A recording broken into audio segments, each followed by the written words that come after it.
this one. Nah, still not right. Maybe. Not yet, nah. Still not right. Comfy? Still not right. Hold on. Yellow's not for me. Makes me look fat. No.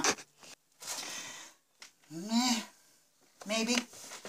Maybe. Come back to this one. I look like Napoleon. Love this shirt. No. Gotta love Brooks Brothers. Shit feels like it's floating on you. No. Can't go wrong with Tommy either. Almost. Missing something. Hold on. Nah, not this one. Almost. Good enough for government work. But now, we got another dilemma. Where do we do the video? In the house, RV, porch. I don't know. Be right back and we'll find out. There we go. This works. Let's get into some shit. How in the hell are we all doing? We may have a problem already. Found it. Crisis solved. So how in the hell are we all doing? The boob is doing good. Okay. Some of you like it, some of you don't like it. But let me go into a little story about the boob and how that all came to be. I don't know if I said it or some of those along those lines or something, but it started with John Hagee, and he thought it was pissing me off, and I was like, John, it's not. The boob has got, or booby, or whatever you want to call it, it's got some history to it. And before I go into that, I'll be right back. I did forget something. Hold, please. Sorry about that. Where was I? Oh, the boob. The boob by no means offends me, by any means whatsoever. It's a name that has gone through 3 generations of our family. It started with my father, me, and my son. We all share the same name, except for he's senior, I'm junior, and Robert's the third. But we share the exact same name. It started with my father and my grandfather, and him calling him boob. And then I came to be, and now I'm boob. And now I've got my son, and he's boob. So, seriously, guys, it doesn't faze me in one little bit. People think it does, and they're getting to me, and you guys, you're wasting your time. It's not getting to me. Somebody beat you to it many, many, many years ago. Uh-oh, the police are up. So, if you guys like it, don't like it, it doesn't bother me either way. So please don't think that I'm being offended, or if somebody calls me the boob. It doesn't. And I find it cute. A couple of people on here started calling me booby and stuff like that in reference. So it doesn't faze me. So, but what'd you think of that intro? I could have kept that going for a long ass fucking time. That wasn't even like 0.01% of what the fuck I got. But yeah, that would have been boring for most, but maybe entertaining for some. Anyways, quick little side note goes out to Cowpoke. Dude, leave your shit alone.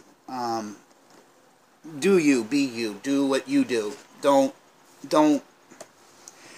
start going off on what other people are doing. It's only going to make you look bad in some aspects. Alright, people enjoy your show. I enjoy your show. And your creativity. And, you know, it kind of goes from there. I don't know what's up with your little troll friend, but that guy is just a goofball altogether. The one that I've been playing with. I actually needed to stop because I was starting to feel bad for him because he was coming back with take a nap. Whatever the fuck that means.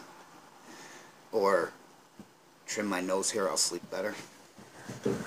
Yeah, you're really fucking knocking me down. Like I said, go seek out a person by the name of John Hagee. He will take care of you. And trust me, he'll take care of you. If you're looking to get into the business of trolling, because you need an awful lot of help. Man, and I'm not being funny. I'm being dead serious. I think the boy's coming home. The little boob. Yeah, maybe. A couple minutes. Should be hopping along here soon. Leah is staying after school for band. Chrissy is at Rook. And I'm making a video for you folks. So yeah, leave it alone. Just do you, be you, do your own thing, come up with your own stuff, and yeah, the boob's home. I can hear him. Hi, boob. Hi. Hi, you. I traded the rest of my Dorito pack. Wasn't that much to a dollar. You conned somebody out of $1 for an eaten bag of Doritos? And there wasn't that many in it. And don't worry, no germs on it. I promise. So can we go to the store? Yeah, we'll go in a little bit. Yeah. Right, Abe? Yeah, we can go. Yeah, actually, yeah, I gotta go down there and pick up a script. Let me do this video and say hi to everybody. Just poke your head in there and say hi. Say hi. That's the little boob. And also, Dad. What? I need the two. Hold on, guys. Sorry about that. Wanted to talk to Robert for a minute. He traded a 3/4 of a bag of Doritos, empty, eaten, quarter left, for $1. The kid's a little entrepreneur. We're in deep shit trouble. Love that kid. But yeah, that was my son, Robert. I don't think you guys have ever really seen him. I used to put my family in it sometimes, and obviously the trolls came out, and I'm not going to let the trolls have at it. Then when they got to bring family into this shit, it really makes you look fucking really stupid. That you got to go through wife and kids in order to get to somebody. That I don't give a shit. That's right up there, like being a pedophile or something like that, where you got to bring in children involved, and somebody's it doesn't fly with me, and that's why I don't put them in the videos anymore. And it's sad because Leah really enjoys them, and but somebody fucked her over, and she's by no means stupid, and so she's got some anger towards some shit. So, anyways, because yeah, you know, like I said, you know, my kids used to use my tablets and to watch their YouTube and stuff like that, and I mean, that's why I've got something like 800 subscriptions to people. Robert's on my channel. Leah was on my channel. They've long since gone off and gotten their own. They're old enough now where I don't need to monitor the shit, or I still do here and there, but they've got their own tablets now. But they were on mine because I could monitor it that way. Anywho, we're not going to get into that one either, because anyway, enough. Okay, I don't even remember what the hell I wanted to talk to you guys about. But back to Cowpoke. Be you. Do you. Be you. Do your own shit. Don't get sidetracked into doing already shit that's been done, or you feel the need to. I mean, there's nothing wrong with if you want to critique somebody's video or go in and you know, do something like that. There's nothing wrong with that. I mean, fuck, everybody does that shit. I wouldn't mind seeing a video like that once or twice or something like that. I'd love to see what you would do, how you would handle something like that. It would be funnier than fuck, to be honest with you. I had a good time talking to you the other day. It was, that was neat. That was cool shit. And, I full-heartedly agree with you. I think that train is in that mountain, and I think the gold, though, is back in Argentina, and no government's going to admit to anything along those lines. And if you guys are wondering what that is that, like, during World War II, the Nazis filled the train up with gold. It vanished. It disappeared. They went into a mountain, never came out. Gold was gone. But and people have their theories as to the who, what, where, when's, or why's. But I love shows like that. I love Discovery Channel. I love the History Channel, National Geographic Channel. I love learning about stuff like that. I really do. It's just, I would much rather, when I got free time, that's what I'll sit down and do is watch documentaries. I get the biggest kick out of learning. I would much rather learn than make myself stupid by watching some people's shit.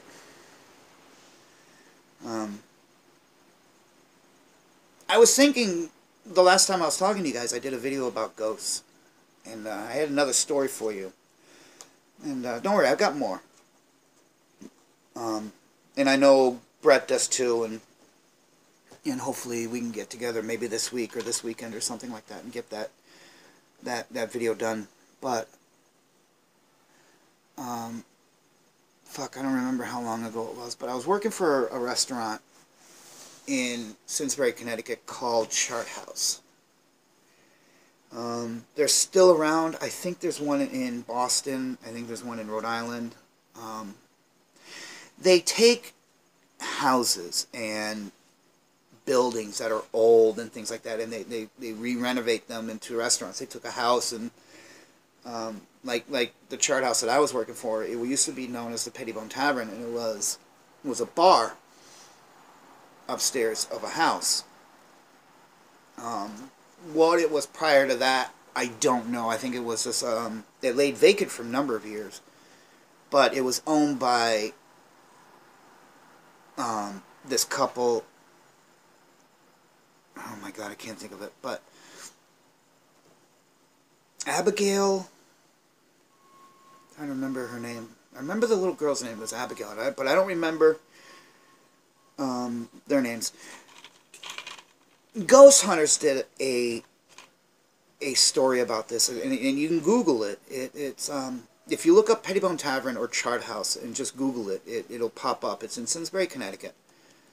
Ghost Hunters did a story about it, and what it was about is a family, husband, wife, and a daughter,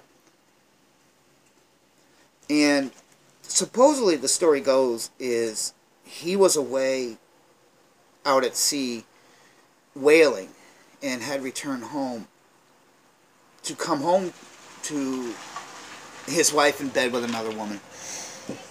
In rage, he murdered him and murdered her, and took the little girl's life as well, decapitated her. Then went downstairs to the living room where a photograph of her was hanging. And I wonder if I can find that while I'm telling you the story. Hanging, and went into the living room where this painting was hanging, and cut out a picture, decapitated her as well in the picture, and went downstairs into the basement and buried it into these tunnels that were already formed back during slavery and the Civil War, that went down to the Connecticut River, which was a couple of 100 yards away. And they used that for slavery, to bring them in and out and sneak them around during the Civil War. But he went into one of those tunnels and buried this painting in there and sealed it up and all that good crap. Number of years goes by, and it becomes something, and eventually a bar. It was known as the Pettibone Tavern, and I think it was Abigail, I want to say Welsh, but that's not right. I think it was Pettibone, which is why they named it the Pettibone Tavern.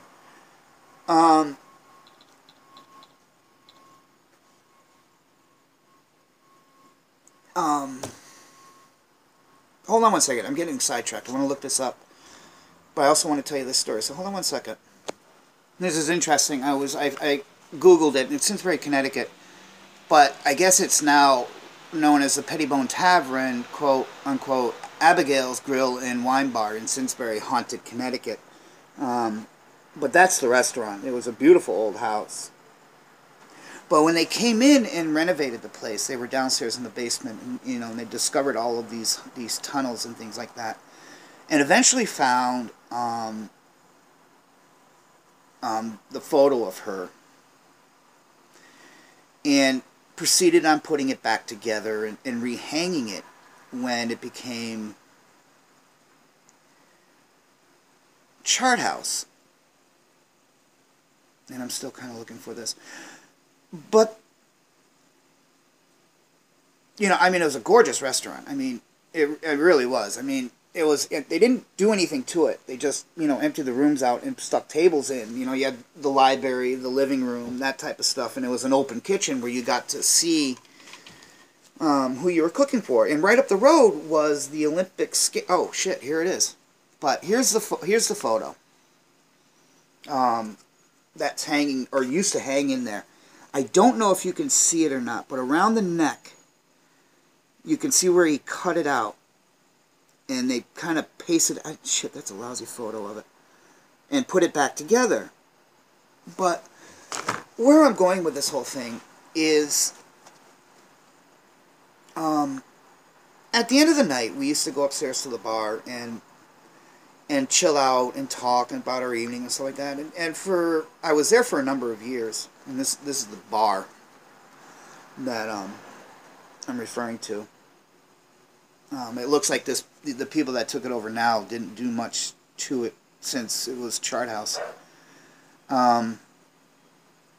But they, it really is. It was just a stunning place. It really was one of the better places.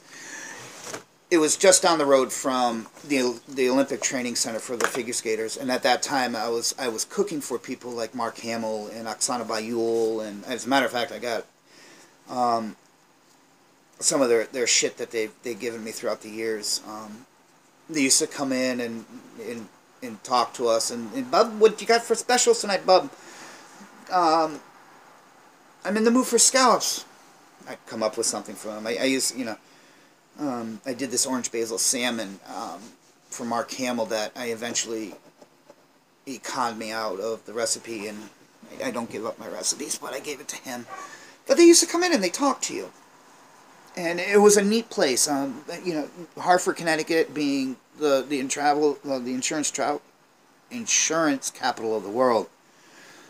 So you got some big name people in there, and on top of that, the skating arena was just up the road. I loved the place. I really did. But we would go, after work, we'd all go upstairs and we'd sit around and we'd talk about the night and have a couple of cocktails, and before we moved on to the next bar, if it was the weekend, we would, but not during the weekday. Not for me, because I lived on the other side of the state up in Stafford Springs at the time. And it was something like a 45-minute drive for me, so fuck that. I wasn't drinking to get the fucking shit-faced and have to travel that fucking far. But we would adjourn up there, and for the longest, I wouldn't say longest time, for the first several months, it was relatively quiet. But then shit started to happen. There was candles on the table, and somebody would be like, dude, didn't you blow the candles out? Sure enough, they'd be relit. There was, you know, the tables, there was a piece of glass over the top of them. They would be smashed. You would hear something come, like, hammering the fuck down on top of them, and you go over to the table, and there's nothing that's fallen, but they'd be smashed out. I don't know if you know are familiar with what half hulls are. Boat designers, when they create a boat, they'll make a half hull of it and mount it. They used to be all over the place. You know, it was a nautical themed restaurant, hence Chart House, hanging on the wall. They would come crashing down. I remember, and shit like this just started to spook you out and things like that. One Friday night, it was Mother's Day or Valentine's Day, which are the two most busiest times in a restaurant outside of like Christmas or anything like that. The holidays where you do banquets and stuff, but I had a full board. I had a 4-man line, and we were just kicking out food. All of a sudden, right above you, there's what's called an exhaust hood, and it pulled all the smoke and all that shit out, and it's heavy duty. But all of those came fucking crashing down in the middle of service one day. All of those grates, the filters that you if you're familiar with what one looks like, you'll see them all piled up. But they all came crashing down on the line. There was one night where it was just before service, and I don't know if this has anything to do with it or not, but I was walking off the line, and right next to the restaurant, there's actually a very busy road, and I can't remember what the name of the road was, but a car lost control and came careening through the parking lot and smashed through that porch that I showed you and hit the cook's line. And I had just walked off and nearly was struck by this car that came careening in, which was scary as hell. This is what I'm talking about right here. Actually, hold on a second. I wonder if I can find a photo of it. Hold on. No, I couldn't find anything. And nor could I find a good photo of the open kitchen that was overlooked the restaurant. But a car came crashing through and nearly took the whole line out. But it went through that porch seating area and smacked into the wall and just kind of bowed it. But anyways, but it was strange shit like that always going on. And one night we had stayed after, and at this point in time we had far too much to drink. But there was some really scary shit going on, and we made the mistake of going downstairs into the basement and fucking around in the tunnels. But we heard voices, we heard children screaming, we heard people screaming. Somebody went to the bathroom and got locked in there, and you heard them screaming.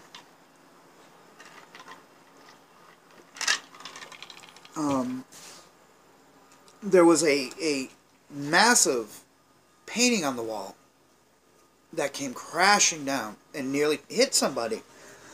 So we got the fuck out of there. That was the end of that night. Small little stuff throughout time, like candles being relit, the glass being broken, or the half holes falling off the wall. That type of stuff happened, but nothing really major. after that really happened, and I miss that place. It was a good time for me. But one scary ass fucking place. If you guys can find it, Ghost Hunters did a documentary on it, and they were fucking freaked the shit out too. Because I think, if I remember correctly, they go downstairs into the basement as well.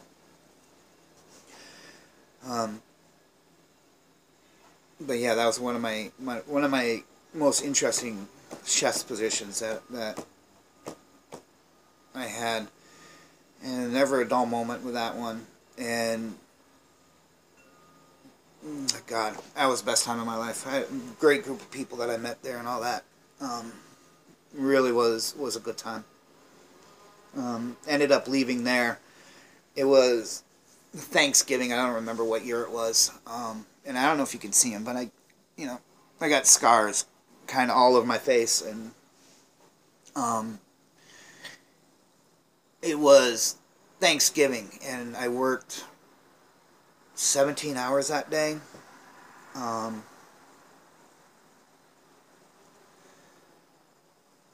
Downright exhausted, and I went upstairs afterwards and I had a beer. And waited, I don't know, a couple hours until we just left. But I knew I was going home that night, and I was tired, and I didn't really feel like drinking. But I was on my way home, and I get to this section that crosses over from 81 to 84. It's called 291. But I was driving my Jeep Wrangler, and I was coming down the road. I was in the fast lane. I was passing a car. All of a sudden, this car comes up alongside of me, cuts me off, nearly takes out him, nearly takes out the front end of my Jeep. But I oversteered.